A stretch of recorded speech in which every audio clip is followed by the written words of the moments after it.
Hey, Commanders, this is Commander Atlas Rand, and we're going to today continue what I thought was going to be a one single video, but it was getting long, so I split it into two parts. We're going to continue the UI, user interface, of Elite Dangerous, because I don't know, I assume maybe somebody's done videos on this, but I know when I was starting to play the game, it took me years to figure out what everything meant.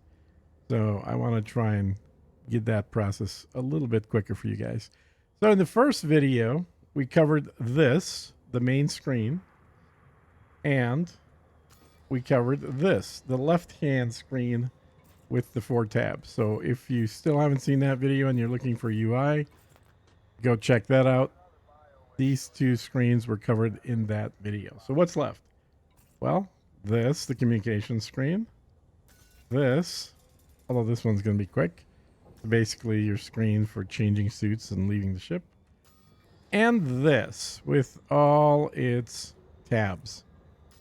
So, where shall we start? Well, let's do the easy one first. This screen. This is default is hitting the number 3 key to show this.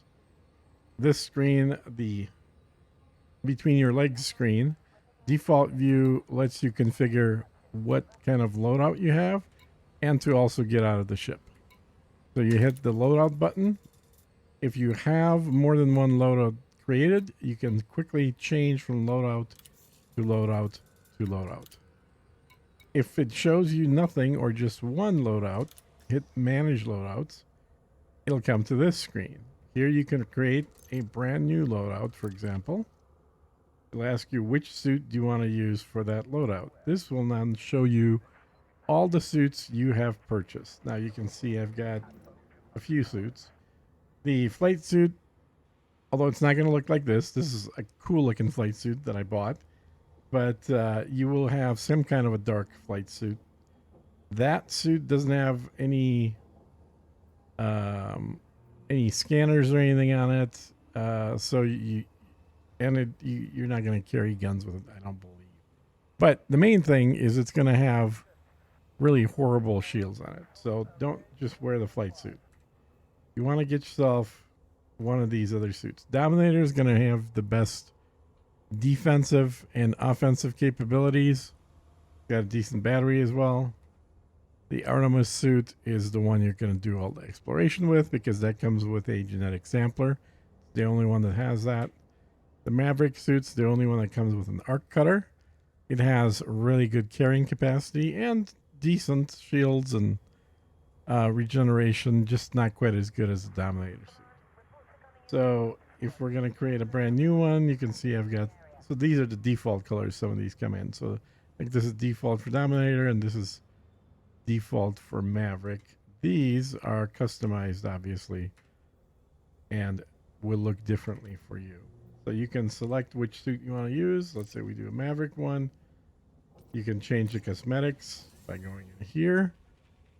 And keep in mind that if you've purchased some suit cosmetics already, it's going to, here, let's just select one. It's going to show them in orange. So I've purchased all of these. Don't ask me why. And then in blue are ones that are available, but you have not purchased them. Incidentally, take a look at the price of this 33 pack. It is 25,000 arcs. 25,000 arcs is the price of a ship that has been just released and you want to buy it in arcs. It is actually higher than the price of some of the older ships available for arcs. So keep in mind, they're making good money on suits. So if you find one you like, you better hope that it's not going to be as part of a package, because this is a 36 item package. But if you can find one that is, let's see, is okay, here's one. Here's one that's part of a 10 item package, so it's a little cheaper. Just keep in mind that buying virtual clothes for your virtual spaceship game is not cheap. Anyway, you can swap out all the different bits and pieces of your suit here. You can slap on additional, I guess, padding on it. I guess I didn't like any of the ones they had for the knees. They all look kind of goofy to me. Or at least they don't they don't really, I guess it would be that one you would use, but I don't know, it just looks like a wrong color of blue, so I didn't bother putting anything on there. Here's all the packs you can buy, blah blah blah, and here you can apply a left shoulder and the right shoulder decal. All right, once you're done, if you want to actually wear that suit, you hit apply suit. I'll put it on. Let's say I want to just wear that. I hit apply suit on that, and then I can save my loadout and call it whatever you want. I like to name the loadouts the suit that they are. So I would actually go up here, call this one flight suit, like so. No, not sweet suit. Damn it. Light. Okay, save. And then we go use loadout. So this is my flight suit. Maverick, Artemis, Dominator. So typically I'll wear this one just because that's the activity I'm going to spend the most likely time in. Use loadout and then hit back. So there it is. Now it shows you what you got and lets you change the loadouts. Next tab. This is if you have a fighter. This lets you launch a fighter. And this one, if you have a planetary vehicle, lets you launch one. Now, this video is for beginners, so you're not going to have either one of those. But let me change to a ship that has that so I can show you what it looks like. Unless I'm not in... I thought I was on my carrier. I am not on my carrier. Okay. So, let me check how far the carrier is. Maybe I can fly back and jump into it. So, carrier is... there's a few jumps back. Okay.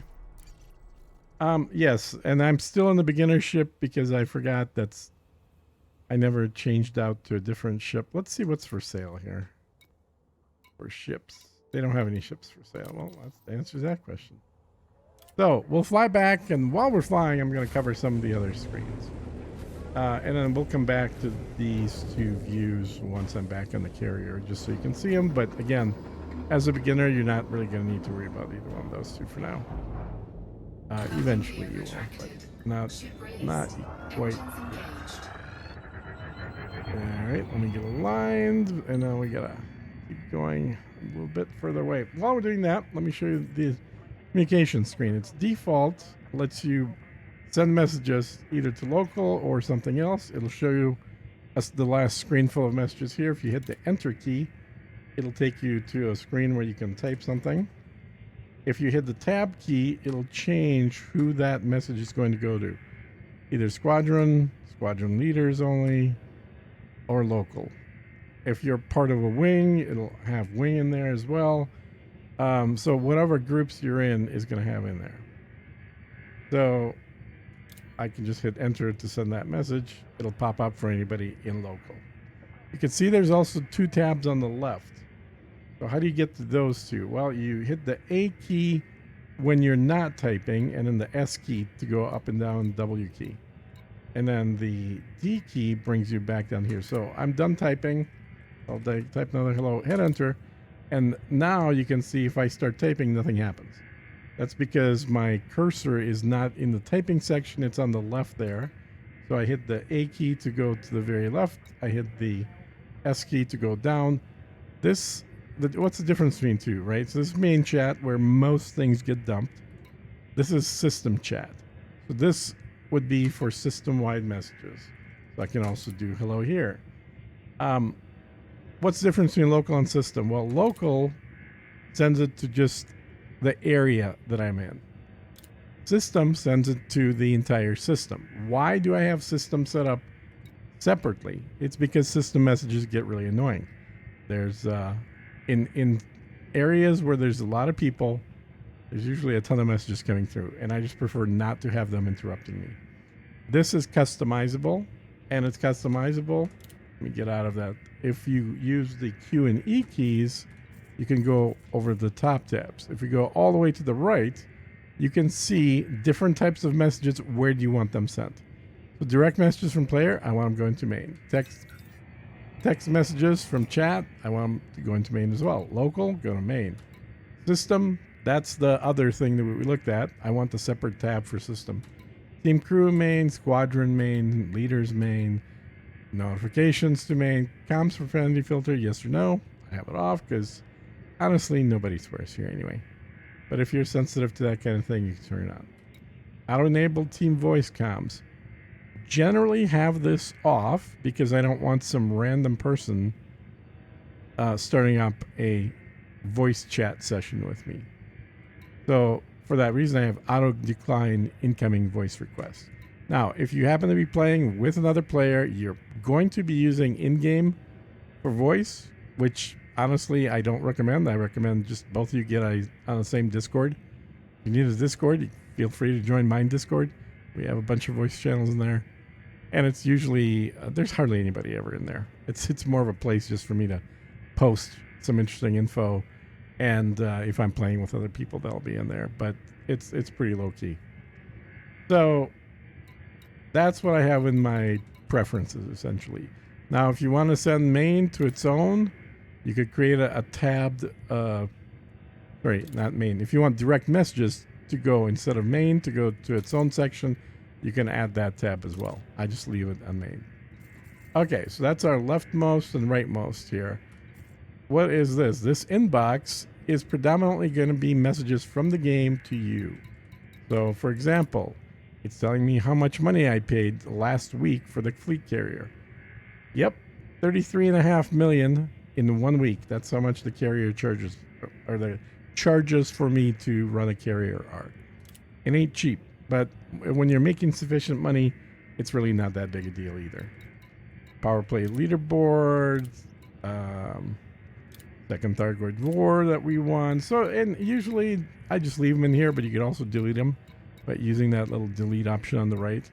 Some people like to delete them so they have a nice clean screen. I just let them pile up. They eventually go away within 30 days. All right, next tab by hitting the E key. So this is going to show me all my friends that are currently on and the mode they're in. So this guy's in solo. This person's at the main menu, not even in the game yet. This person is in a group, which makes sense. This guy is in solo play, and this guy is in open play. So if I switch to open play, I could theoretically go to where he is, and then just also be in open play and play there. I'm also right now in solo play because usually when I record videos, I like to be in solo for that. Next tab, this is a history of people that I've talked with and or been next to. So like if someone's at a station, at the same station as I am, they might show up in here. The ones that say team, these are people that I've been in wings with or in teams with. It's nice little convenient history that you could kind of backtrack. It's like, what was the name of that guy that I was playing with? Oh yeah, Bloody Wolf. I should add him as a friend, or I should see if he is somebody that is online right now that wants to do something with me right now. So, go to my history tab, and then this is your squadron feed. Now you're not going to have anything in here initially when you're starting. You have to join a squadron first before this starts getting populated. And this is basically, as a leader of squadron, I can post new messages in here. And it also creates automated messages anytime that there are changes, like to bookmarks or the leaderboard, things like that. You can see my squadron was rated 997th in combat, 1,324th in trade, 2017th in exploration, and 610th in Xeno defense. So this gets updated on a weekly basis. Didn't really do a whole lot the previous week, so these numbers are way low. Sometimes the numbers are much higher. We're going to be in the top 100 or even above that, but it's pretty rare because usually we play pretty asynchronously, which means not everybody's playing at the same time, and low key. So, but this is once you join, if you join a squadron, you will see a listing like this pop up. All right, let's go ahead and jump because I've been talking for a while here. And by the way, I posted a still frame, just a picture from a video that shows what all the different icon types are that show up on your radar down in the middle below there. And that is posted as a post on my YouTube channel, meaning don't look for a video with that, look for posts, or I don't know what they call them, community post, something like that, and you'll be able to see it. I think I have a link to that from the part 1 of this video that I'm currently in part 2 of. That also shows a link directly to that image, so you can kind of tell, like, obviously the planets and moons are easy because that you could tell by looking at them, but then you have that orange square, then you have me as a triangle, and that post actually explains what all the shapes actually are, difference between hollow shapes and filled in shapes, difference between triangles and squares, and I covered some of that in the previous video, but that post does a good job because it shows all of that on screen at the same time, so you can kind of see what everything looks like. So let's make another jump or two, and then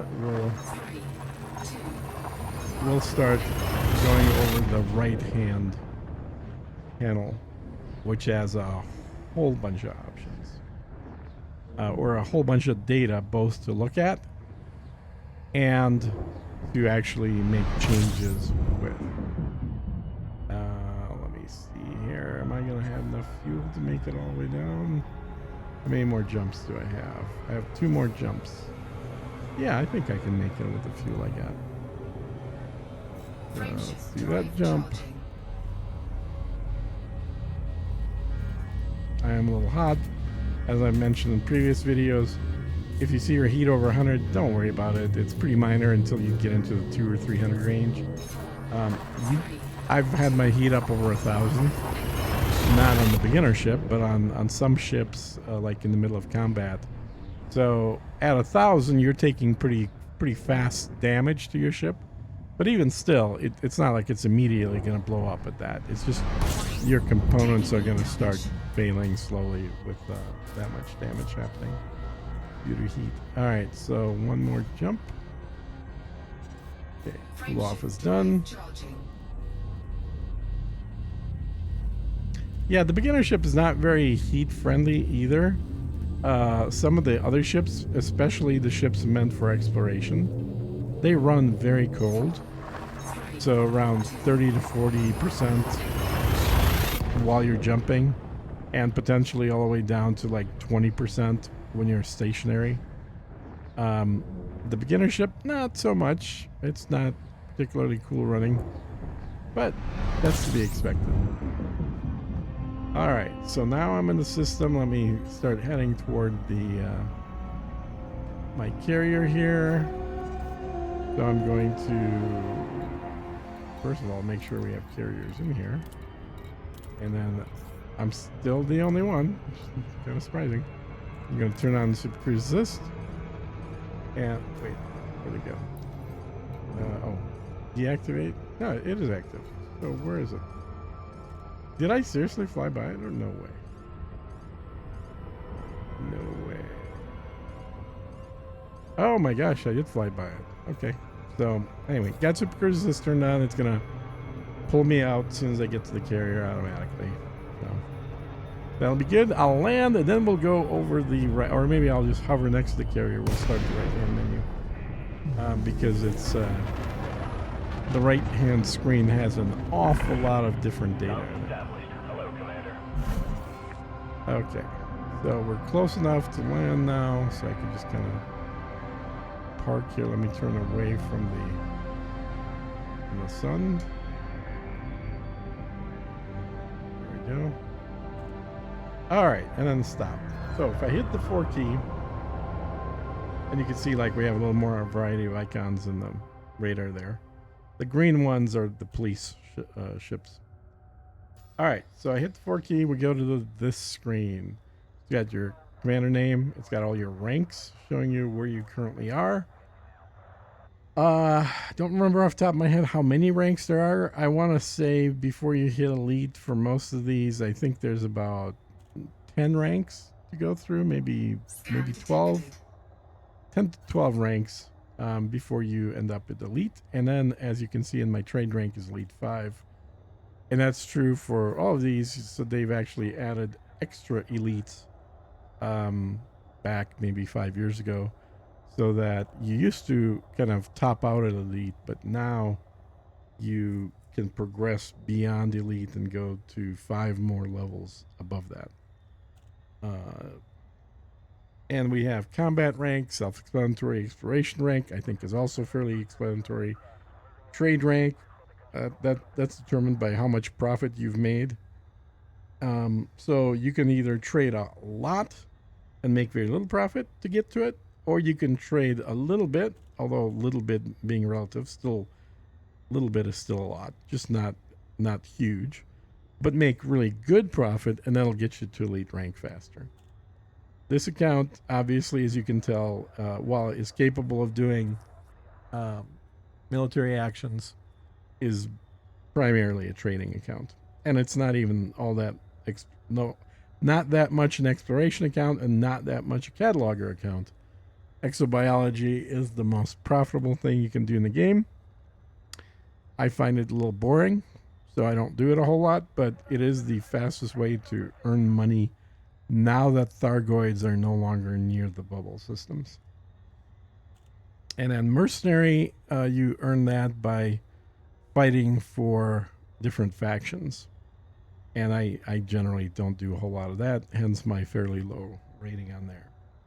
On the right side of this screen, we have Hollow Me, we have Power Play, Codex, Carrier Management, Squadrons. This is where you can join a squadron, and Gallant News, Engineers, and Training. That's a lot of stuff. We're going to come back to it. Let me cover the rest of the tabs real quick first. The next tab, Modules. So this lists all the modules that are installed in your ship currently. So all the modules are here. Shows the type of module it is. It shows how much power it's using as a percentage of a whole of 100%. On the bottom, you can see our usage as at output's 100, usage is 94, which means with everything turned on, I'm within my 100% output. I'm actually at 94% with everything running. Next one is health, and you can see some things here like thrusters are at 96, shields is 97, some things are at 100. Where does that come from? Well, that's the heat damage that I was talking about.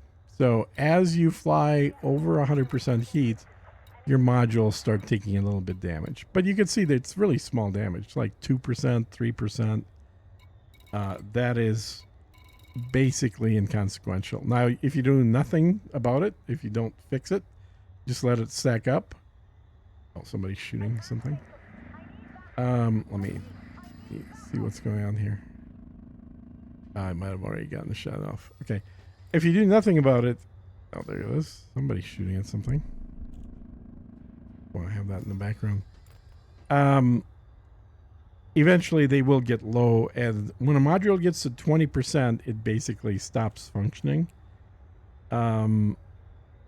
So you want to fix them generally when they're above 50%. Because when they get to 50%, it might be 60, but I'm pretty sure it's 50. They start intermittently failing. So they'll work, but then they'll kind of turn off for a little while and then turn back on. So if you have like your let me go back to that screen. Sorry, modules. If you go to your pulse lasers, and if this drops to 50, you press the button and that laser doesn't turn on, and then maybe 10 seconds later it'll turn on. So keep everything well above 50%. I usually don't bother fixing anything that is higher than 90, because between 100 and 90 there's really no difference in what it does. And usually when things drop below 90, I'll start thinking about fixing them. If something drops down to 60, I will immediately look at fixing it. Now there's two ways to fix things. You can fix everything when you dock, and we'll do that when I land this ship on the carrier, and you'll see that everything goes to 100%. The other way to fix things en route is to buy an AFMU, which is a automated fixing module. It's not actually what it stands for, but it might as well, because that's the function it serves. It allows you to fix components in your ship using nanites while you're flying without having to dock. And I probably won't show that this video, but it's called an AFMU, and I probably will eventually have a video that shows it off as well. All right, so and then the last thing is priority.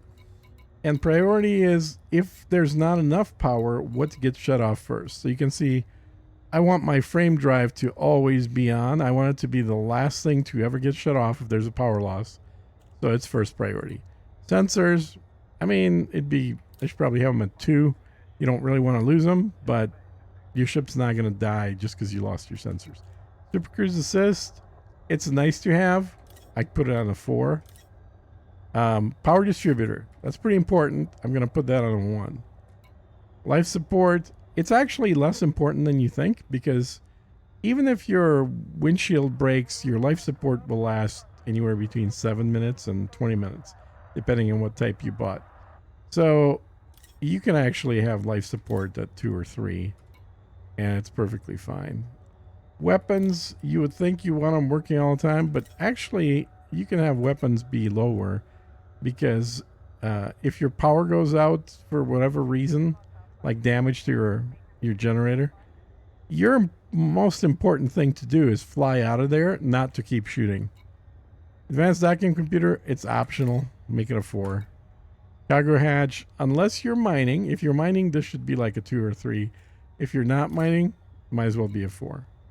Shield generator. Now, that probably should be a 2, because it's not quite as important as you being able to warp out, but it is pretty important for keeping your ship from taking more damage. So let's keep that a little lower. Thrusters, that's a 1. Without thrusters, you can't jump out either. So your thrusters and your power supply and your frameshift drive probably should all be 1. And you can see how much power the thrusters take. 31%. It's a huge amount of power. All right, next tab. Fire groups. What is it? How does it work? I demoed it a little bit in the previous video. This game is really cool in terms of configuring fire groups, because most games would have you go into options, controls, ship controls, and then like targeting or weapons probably, right? So you'd have to set up, there would be a huge list of all possible weapons, and you'd have to select something. Not this game. This game just has a primary fire and secondary fire, and you could select what joystick key or keyboard key or mouse button you want on there. And then it adds this concept called fire group. So then it has a button there, I have options mapped for next fire group. So this is switching from one fire group to the next, to the next, to the next. And then deploy hard points, I have set up as a separate button. Normally it's a U on the keyboard. And then firing deploys hard points is on, so that if you forget to hit U, you could just press the trigger button and it'll automatically pop out your weapons. Let's go back here. So what are the fire groups? Well, you can, as you saw, you have fire group 1 and fire group 2. That's all you have, 1 and 2. And generally they map to your left mouse button and right mouse button, or your left fire on your joystick, your right fire on your joystick, or 2 different joystick fire buttons. But the point is, you have 2 different types of weapons that you can map that you could use at the same time. Now, what if I have more than 2 types of weapons, right? That's a possibility. So let's say I have a pulse laser and then I have a potato laser. So I may not want to use both of those at the same time. So I just create another group by putting something in here. And then, so we have only 2 mapped here, only 1 mapped here. And then you have all these utility links. Now, my normal recommendation is to keep the D-scan, the comp scan, data link scanner, all the scanners, keep them on the A profile on the 1 button. That way, you always know where they are. They're the default thing that always comes up. And whatever weapons you add on beyond them, and it doesn't have to be weapons. It could also be things like heat sinks, or limpet controllers so they can pop out a limpet. All of that can be configured here. But the point is, you can have several different, I can't remember what the limit, I think 6 different fire control groups. And you can switch between them on the fly, but only the 2 things within the control group will work at the same time. So you may need to do some switching back and forth of the control groups if you have too many types of guns, or if you're mining. Generally, you have more than 2 types of mining implements, so you may need to add more control groups to use them. But again, default for basic ships is I use the 1 button for the scanners, and then anything else on that ship I use the 2 button for, unless there's a good reason not to. So that's how you configure them. I think there might be more to this. There might be questions that arise, and if you guys have a question, just drop them down in the comments. I'll try to answer it that way. But it's fairly simple. This lets you, while you're flying without going to the settings, it lets you configure which gun or which action you want to assign to which group. So it's pretty straightforward. All right, let's go to the next one, ship. So this also has 4 tabs down here. So under the ship tab, you can do all this also from a joystick if you assign keys to it in settings. If you don't want to assign keys, you can do it manually by going to this tab. External lights, on or off. You can flip them on or flip them off. I have those assigned to joystick. Night vision, you can turn it on, turn it off, same kind of thing. Landing gear, deployed, retracted. Cargo scoop, lowered or retracted. Team beacon. So what is team beacon? Well, team beacon basically, oops, let me go back to it. It only applies if you're playing with other people in a team, which used to be called wing. So if you're playing with a few other friends and you're in the same team or wing, meaning you've selected to play with each other, by one person inviting the other 2, for example, then this would make sure that your ship is visible to them, and it'll be in blue, and then that their ships are visible to you, and visible in the radar, as well as visible if they're in a different system on the map. You can see where they are and then jump to them that way. So usually I leave that on team. It's pretty handy. Silent running. What is silent running? Well, you know that heat percentage that we were talking about, the damage to your ship? It goes lower when your ship is venting heat out of the ship and into space. And it goes higher when your ship is generating more heat than it can vent. But what does silent running do? Well, silent running closes the heat vents. So I'm going to show you that by doing it manually. It also takes your shields down. Look what happens to the heat. The heat starts going up because the ship is not venting any heat. If I go into an external view, you can see that it's completely dark. Everything is totally dark, right? Now, let me go back in here manually. Turn off silent running. You can see the heat starts to go down, but also you can see that the back of the ship is lit up red now. So those are radiators. That's what's venting the heat out of the ship. So as we're looking at the ship right now, watch what happens when I go into silent running. The radiators turn off. And again, the heat is starting to build up inside of the ship. I turn off silent running, radiators go back on. And you can see that it even popped open some on top to make the venting process go faster. Okay. Let me switch back to the cabin here. So what is it good for? Why would you ever use something that heats up your ship like that? Well, one of the things that this game has is it uses heat signatures to detect other ships. So if you're not if your ship isn't emitting any heat at all, if it's running cold, or if it's got the vents closed, it's going to be much harder for bad guys to detect and lock onto you. When it comes to Thargoids, which you guys won't have to deal with as beginners, they're the alien species that we've been fighting for 40 years now. If you ever fight a Thargoid, one thing that you'll hear from other people telling you how to fight them, or me, is that keep your ship under 20% heat. Because Thargoids don't really see things that are less than 20%. You can see I'm at 38% right now, so I would be very visible to a Thargoid. But if I close my vents in the back by going into silent running, Thargoid wouldn't be able to see me. But it's not just aliens either. If you're coming into a station, you'll hear every time you come into a station, like a big round one, it'll say detecting scan or something like that. Scan detected. And that means the station is scanning you as you're entering the station for any kind of illegal contraband cargo. And if it finds it, it's going to give you a ticket for it. You'll have to pay that. However, let's say you want to do a little smuggling, a little trade with illicit goods. Yeah, it looks like my shields are back.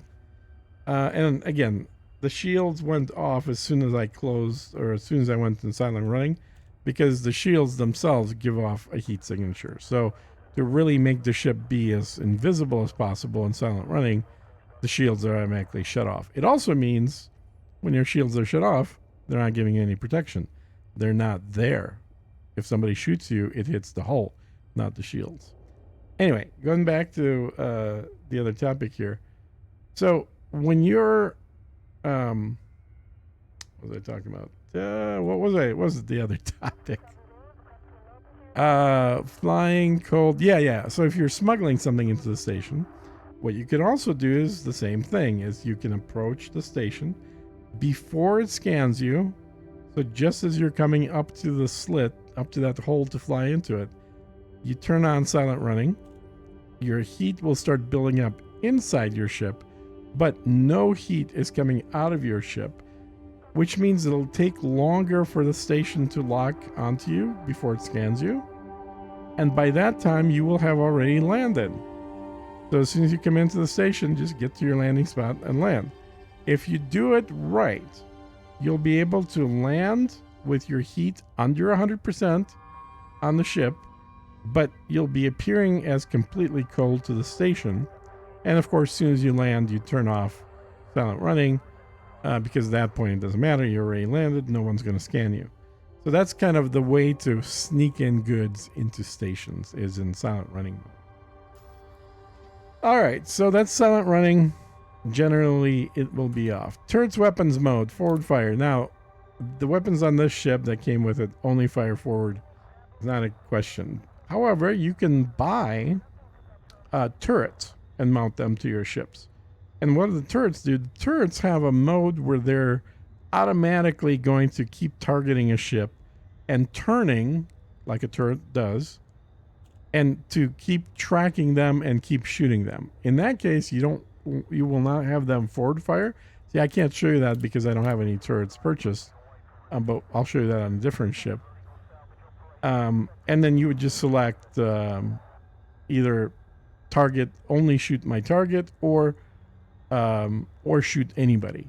So essentially, anybody that is red to me can get shot automatically. Because there's 3 modes for this. Reboot repair is something else that really isn't discussed until you figure out what it's for, and then you'll use it quite a bit.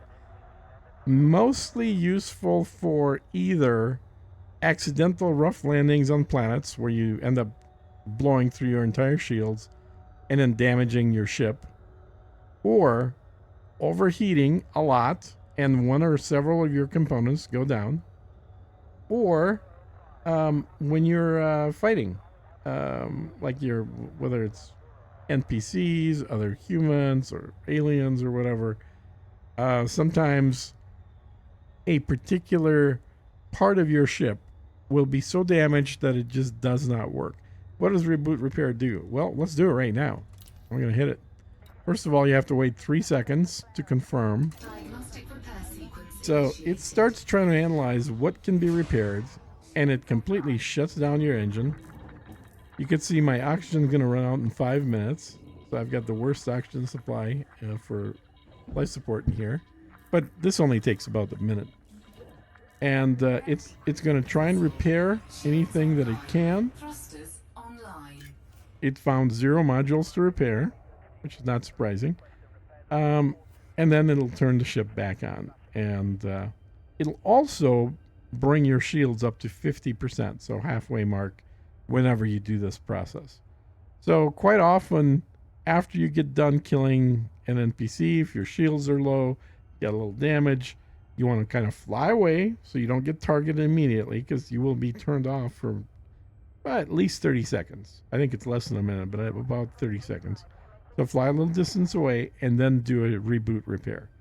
And then that will bring your shields back up to 50% and also try and repair your ship a little bit. Now, in our case here, I don't think it actually repaired any modules. I can go look. Yeah, the modules are still the same. So 96, 97. If one of these was very damaged, and let's say it was sitting at 20% or 10%, something really low, doing this repair would actually lower some of the good modules percentages and then increase the percentage of the bad modules. So it kind of equalizes things a little bit, which is pretty convenient. All right, so that's this screen. What's the next screen? Next tab on the left. So Flight Assist, I already talked about that previously. I also have a separate video just on Flight Assist. Master on and off. I always keep it on. Auto dock, if I have it on a ship, I will keep it on. Auto launch, again, if I have it, I'll keep it on. You can always override this one at a time without going here. If you're in either auto docking or auto launching, all you have to do is move your throttle off 0 to anything higher, and you will be in manual mode. Because auto dock and auto launch only work, and auto land as well, when your throttle is set to 0 by you. Then it'll kick into automated. Auto land, sometimes I have it on, sometimes I have it off. It's less useful in my mind than the other two. But what it will do is, if you're near a planet's surface, and I think probably within about 100 meters high, maybe 200 meters, but fairly low in general, and this is turned on, and you put your throttle to 0, then it will try to land on the planet automatically for you.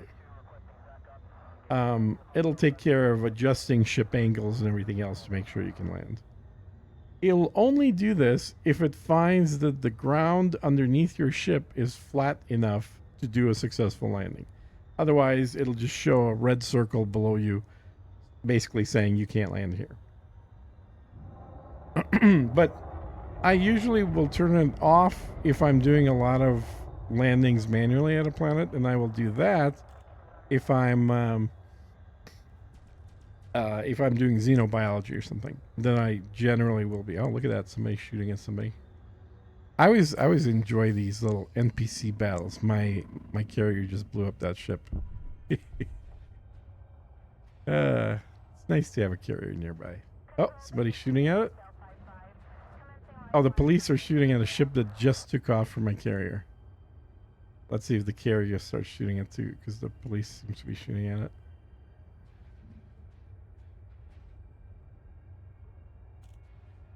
Interesting.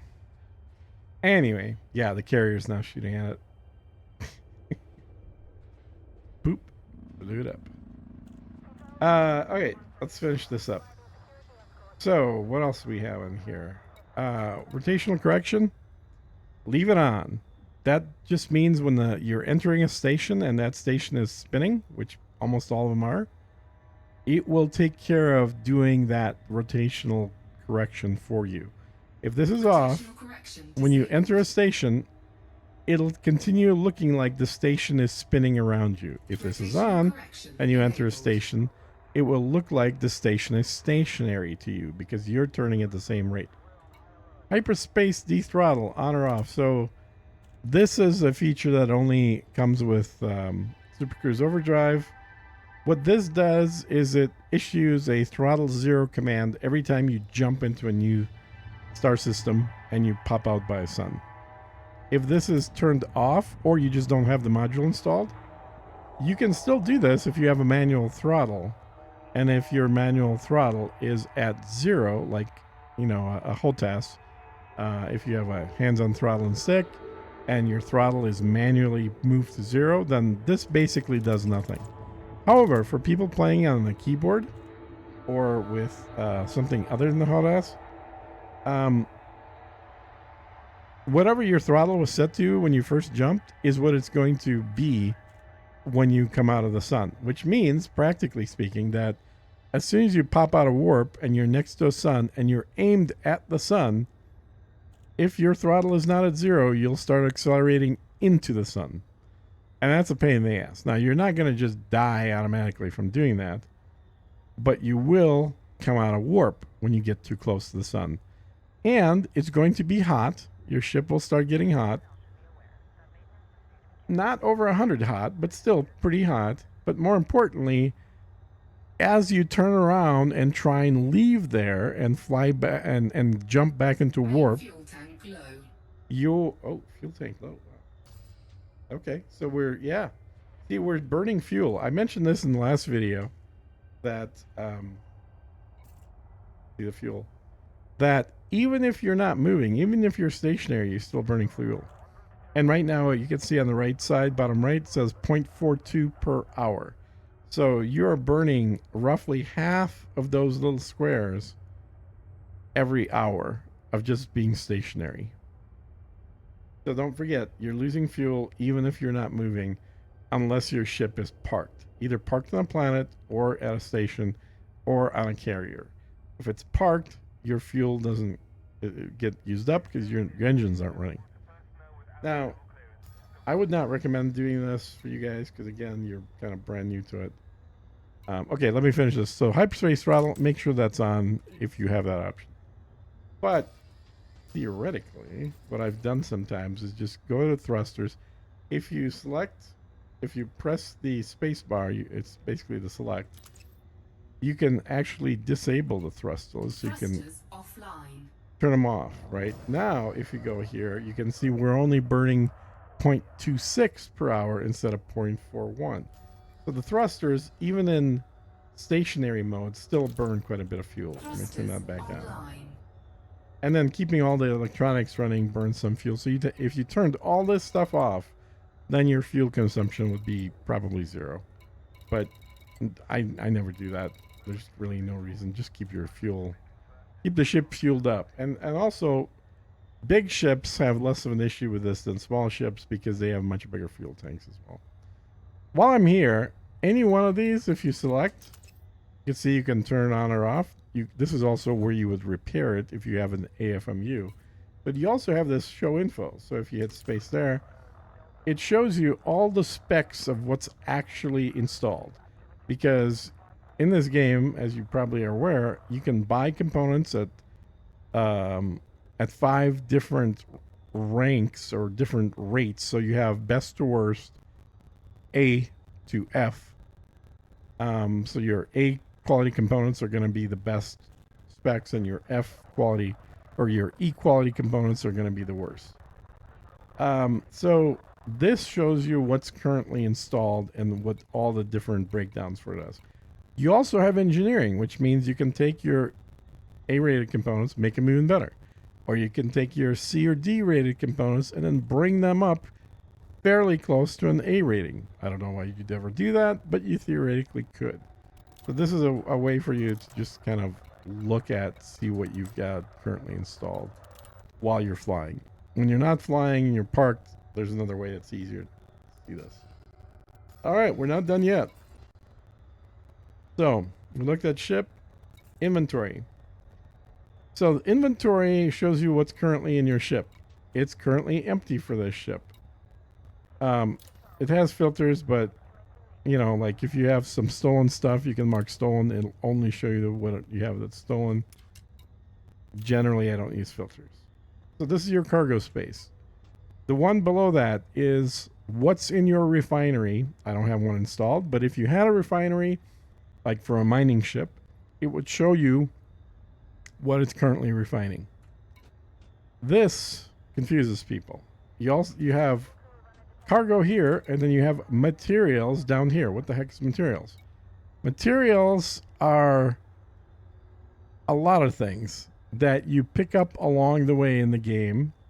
And I have videos on getting raw materials, videos on getting other types of materials. What would we have? Raw, manufactured, and sensor materials, I think. There's 3 main types. Anyway, they're all listed in here, and they're kind of like highest quality to lowest quality in terms of the way they're listed. So yours will have zeros for most of these if you're new, or all of them if you're new, until you start picking some up, either accidentally or specifically. We also have, okay, so that was 2 types of materials. We also have encoded materials, which is the last one I mentioned. So that's listed separately. There's a lot of them. But you can also see, I think I'm out of something. Yeah, I'm out of these 2. Guardian almost out. Module blueprints and Guardian weapon blueprints. But all of them, these things are ship independent. What do I mean by that? As you change, you go from one ship to another ship, these just automatically transfer with you. Cargo sort of does that, but not necessarily, and not really. It will if you're going from a smaller ship to like the same size or bigger ship that has as much cargo space, it'll automatically transfer cargo. But more often than not, if you're going from a ship that has cargo to a ship that doesn't have cargo, or a smaller cargo, you have to actually get rid of all your cargo. You can't have a ship that has less cargo capacity than the cargo you have. Next one, synthesis. What does synthesis do? Synthesis lets you burn use these, in order to manufacture something on the ship in flight. So for example, let's say I had plasma guns and I run out of ammo because they only come with 200 rounds. I could actually manufacture 200 more rounds as long as I have these raw ingredients. So sulfur, phosphorus, and manganese is what I would use. And it's telling me I have enough ingredients right now to make 53 reloads. Now, I don't want to confuse you too much, but I'll just point out that it has basic, which is basically the ammo your ship generally comes with when you buy ammo at a station. It has standard, which is 1 grade above that, 15% more damage. You have to manufacture this, and this uses more ingredients. And premium, which is ammo that is doing 30% more damage than regular ammo, but you have to manufacture it, and the stuff it uses can be pretty expensive. Expensive meaning rare. Like it may take a while to gather. And I have only 22 loads worth of this, 43 of this, or 53 of this. 99% of the time, I'm just going to use basic ammo if I have to make any at all. But it's not just ammo. You can also make limpets this way if you run out of some limpets, assuming you have the ingredients. You can make small caliber munitions. You can also make AFMU, more material. That's the thing that fixes your ship internally. And also, where is it? Chaff you can make, heat sinks you can make, life support. If your life support is running out, you can make additional life support. What does that take? Iron and nickel. All right, pretty straightforward. I have 95 loads of that. So you could see there's a variety of inventories under the inventory tab. And then the final one here is cabins. If you have a ship that is fitted with human cabins, like you're going to do tourist destinations, it will show who's in your ship, like, and which groups are in your ship here. Next tab, storage. How is storage different from inventory? Well, it is. Storage was introduced in the latest version of the game in Odyssey.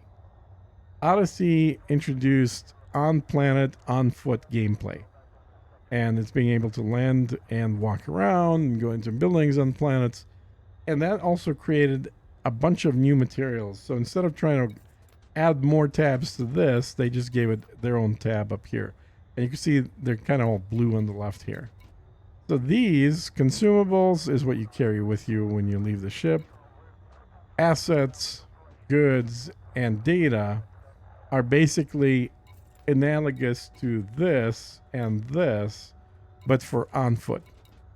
It's a little weird, but you get used to it. And these also just automatically go with you. There's no need to have storage space on a ship. Every ship you get into, these get transferred in automatically with you. And you've got like 1,000 for each of these on every single ship you have. I frankly treat it like it's just a big backpack. All right, status.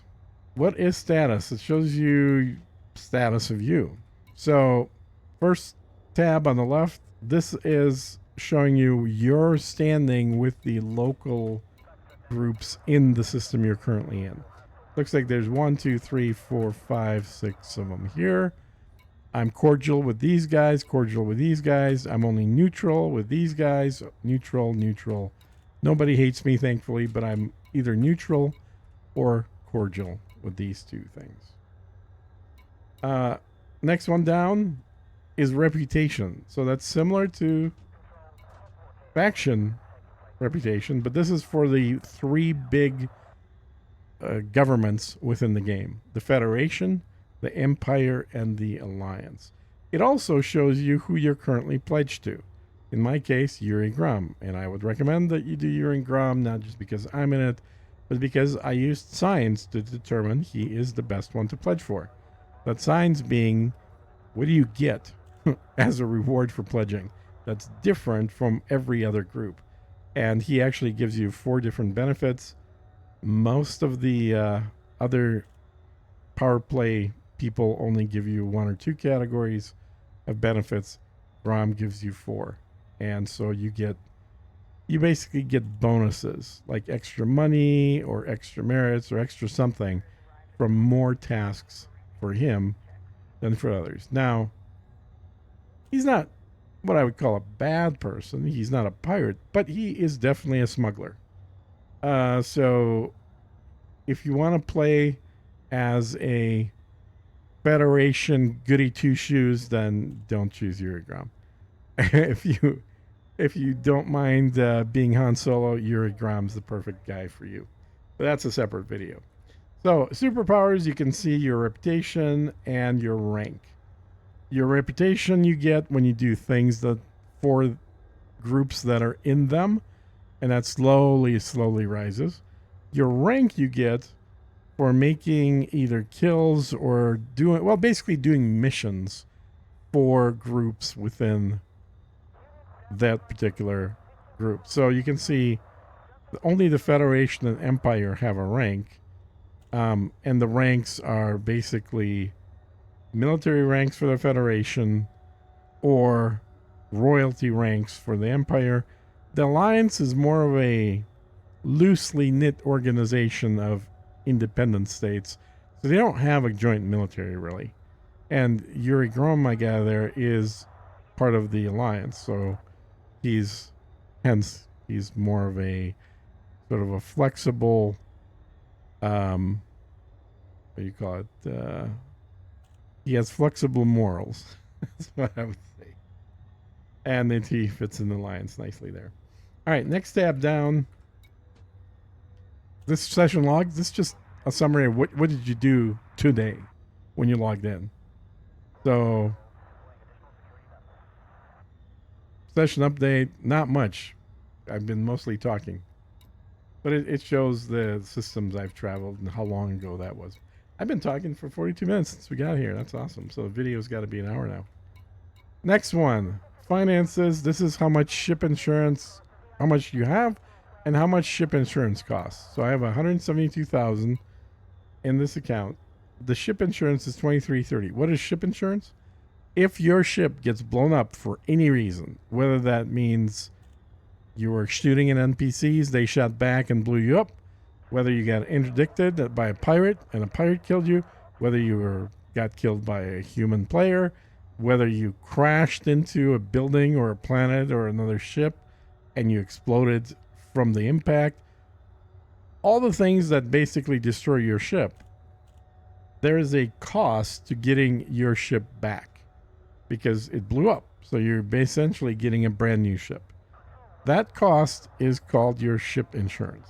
And it says 95%, which means that they pay 95%. I pay 5% of the cost of the ship, which in this case is 2,330. So it's pretty small. Just don't let this rebuy cost ever be higher than your balance. In fact, I would recommend that your balance should always be at least 10 times higher than your rebuy cost. So my minimum balance with a $2,300 rebuy should be higher than 23,330. And of course it is, which is good. But if you do that, then you don't have to worry about rebuys. You'll have 10 rebuys just in case. Your odds are very slim of needing all of them. Last thing, permits. This will be blank for you. Permits list the systems that are permit locked, so you can't get to them until you do something that generates a permit for you. So these are the systems that I've currently got permits to. There are some that are not listed here that I haven't bothered getting permits for yet. But the bottom line is, if you want to look and see what permits you have, this is where you would go. Next tab, audio. So this generally I think is going to be empty unless you've added some songs. But if you hit play, it'll show you Anti-Xeno blockade contains last 22460. I'm going to pause that. The last few of the audio news bulletins that have been put out by the game developer for the game. So these are like, in-game messages basically that are sent to all the humans once a week. So this is showing me 4 weeks of those. So if we go down to the bottom one here, this is where we killed Titan the Cosio Titan. destroyed. Soul liberated. The last remaining Thargoid Titan has been destroyed in the Sol system. So it's a way to kind of catch up. If you haven't logged Titan in, Cosio destroyed. okay, let me Soul pause liberated. this. If you haven't logged in about a week or so, there'll usually be a new message for you to listen to. And it's kind of fun because you could do this while you're flying around. Just audio catches you up. And I usually have auto remove turned on so that those don't build up. And as we're going out of here, let's come back here. Because remember, we didn't cover this, the right side. But I'm not going to make a third video, damn it. I'm just going to make this one extra long. So this video, the last part of the video, is covering these things right here. So on the very bottom, these are simply a repeat of the controls that we were just looking at on the last tab. You can start and stop, play, go forward and back. There's also a way to put in and play your own MP3 files. I've honestly never done that, so I have no idea how that works. What else do you have in here? Hollow Me. If you go to that, it's going to load a screen that lets you customize what your character looks like. That is exactly what I look like in real life, except with gray hair and a gray beard. And my beard's about 4 times longer than this. It's a pretty long beard. But anyway, so this is your cosmetics building thing. Hopefully you just have to do this once. Make the character look roughly, yeah, we're still burning fuel, roughly the way you want it to, and then never worry about it again. Power Play. I have a video on Power Play. I have like 20 videos on Power Play at this point. Watch those. I don't want to get into too much here, but basically everything Power Play related, from looking at the ranks and who you're with and what you need to do and what are your weekly assignments. And these are optional, by the way, so it's not like you have to do them. But if you're looking for things to do, PowerPlay will tell you things it would reward you for. You might as well do them. All right, go back here. That's PowerPlay. Next, carrier management. You don't need to worry about it until you buy a carrier. Carrier is 5 billion. So you could do the math on how long it's going to take until you buy a carrier. That just lets you basically have a remote control for your carrier. You can even jump it remotely from one location to another, as long as it has fuel. Squadrons. This is where you would join a squadron, and your screen will look different than mine because I'm in a squadron. But here you can join. I guess it would be more like this, so it shows you all the available squadrons. It's pretty cool. You can filter them by a bunch of different categories. You probably saw all my stuff. Oops. Let me go back.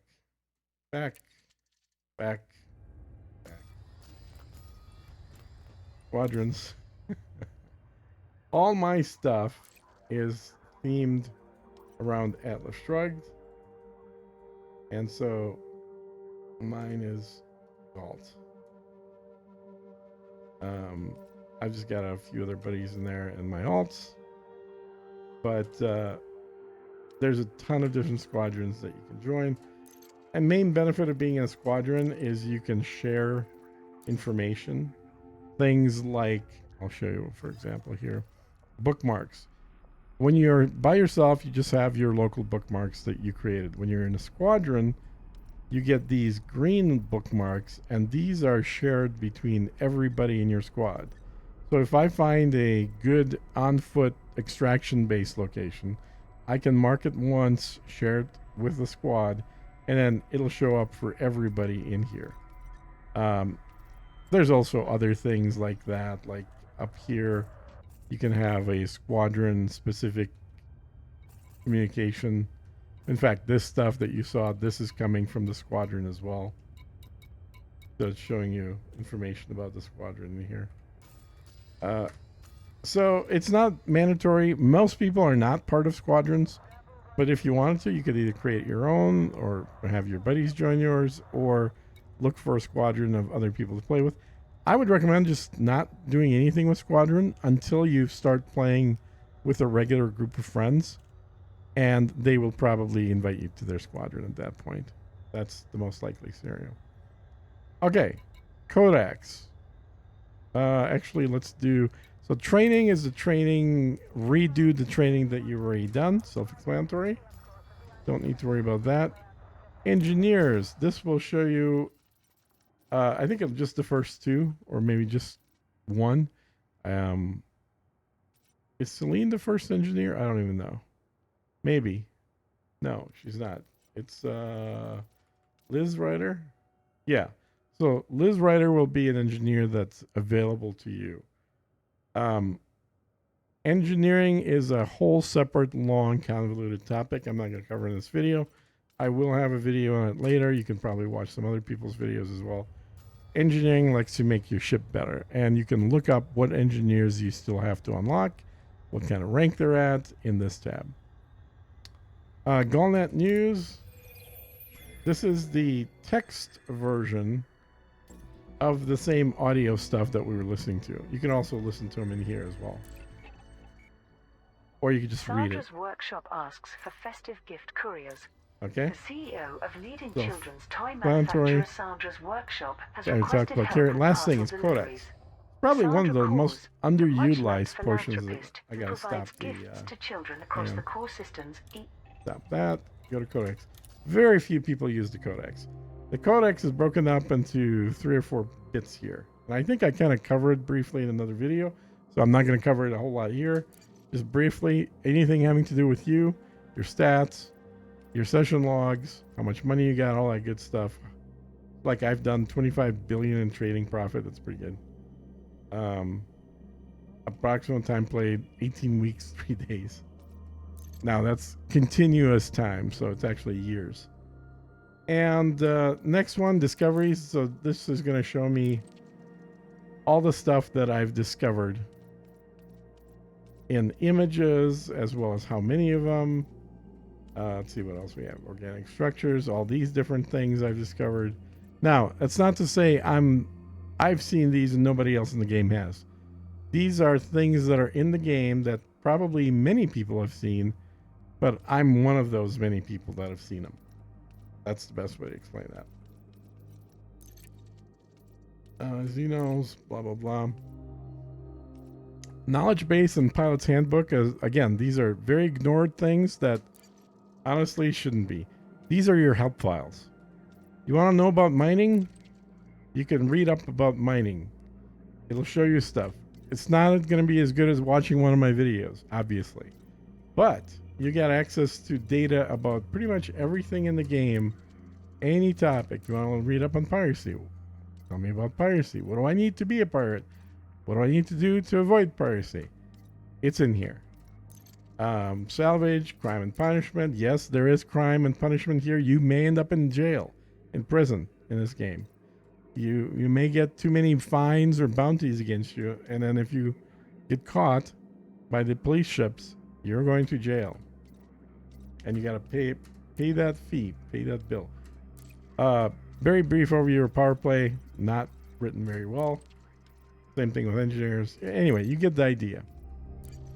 And then knowledge base is the same, but not about how to do things. This is about like, well, what are the Guardians? I've heard people mention, what is this? So it kind of tells you about these different topics. What is the Pilots Federation? Why do they keep sending me money when I kill stuff? So it's kind of lore about the game. Tell me about the Empire. What's the history of the Empire? You know, all this kind of stuff. So feel free to dig in there, read up. You'll know more about the game, etc. Alright guys, the video is getting long in the tooth, well over an hour at this point. I'm almost out of fuel, so I'm going to go ahead and land.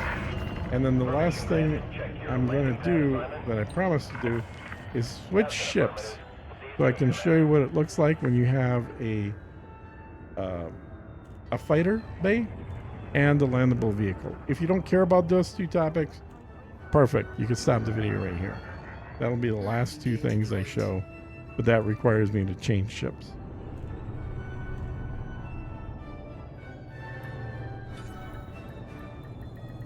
And if you got to the end of the video, no, I'm not going to tell you to hit the like button. I think people are smart enough to figure that out on their own. But I will tell you, let me know, because I'm very curious how many people actually watch entire videos. Because my videos run 2 to 3 times longer than most other creator videos. Most people like to be done by 20-25 minutes. Most of my videos go about an hour. Some even a little over an hour. So are you watching them? Does that make sense for me? Or should I just break every video into 2 or 3 little separate pieces? Because I kind of feel like if I did that, it would actually be harder for people to watch. All right, let me get in a ship that has a...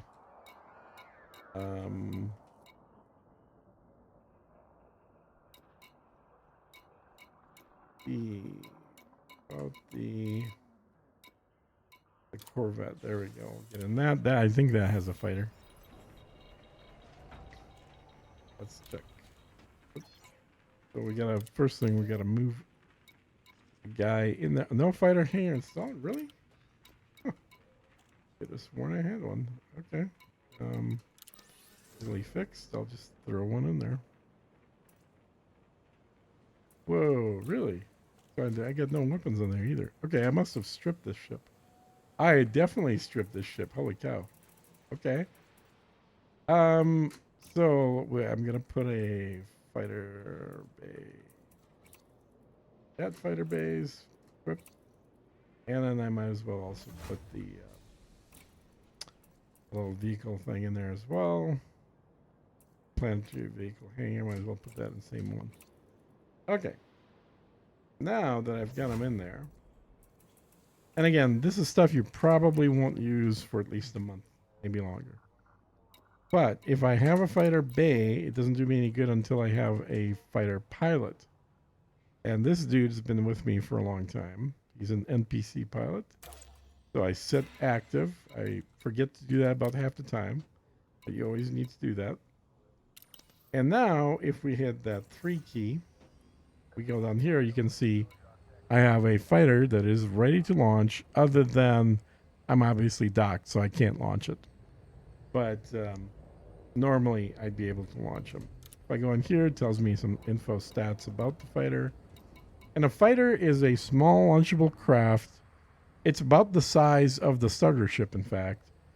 But I can launch multiple ones from this ship, and they can be controlled either by an NPC pilot, and I'm flying the main ship, or we can switch roles. I can let the NPC pilot fly this big ship, and then I can jump into the fighter and then fly the fighter myself. And then we have the land vehicle, the SRV. This is a Scorpion model. And again, here you can see the stats on it. But it basically, I would just, where it says cannot deploy, I would just go there if I was on the ground docked, not in a hangar dock, but on the ground dock. That would actually say deploy. And I would hit that button and it would drop it out of the bottom of the ship. And then I could drive around the planet on it. And this thing, if I was in the air, it would say deploy, and it would launch the fighter below the ship. And if I'm flying the fighter, I would actually see myself being launched, and I can fly away from the ship. If the NPC's being launched, it's below the ship. Can't really see him, but then eventually he'll pop up and fly in front of my ship. So I'll know he's there. And then here, since I have one NPC crew and I can have up to 3 of them, it's telling me that I have this NPC crew and telling me some more info about them as well. So there you go, guys. That's what this screen between your legs looks like. And you hit the 3 button to go down to it. The most common thing you're going to do is just look at it and do a disembark to get out of the ship that you're in. And that you can do when you're docked in a station, or in this case, in a carrier. No gravity. Magnetic contact You can active. see how big this freaking ship is. So this is where I get out. Like somewhere in this area is where the vehicle would go down, and then towards more of the middle, like the middle back of the ship, probably around where my cursor is right there. That's where the hangar bay for the fighters is, and that's where the fighter would come out of. So. All right, with that, I'm going to wrap up the video. We're about an hour 15 now. So do let me know if you watched it all the way to the end. I'm curious about that because YouTube usually just tells me average view time, 22 minutes or something like that. Which means most people don't watch the whole thing, but either way. Hopefully you got something out of it. And I'll have more videos in this beginner series coming. This is still technically part 2 of day 0. Or is it part 3? But it's part 2 of GUI, graphic user interface for the game. We'll see you all in the next one.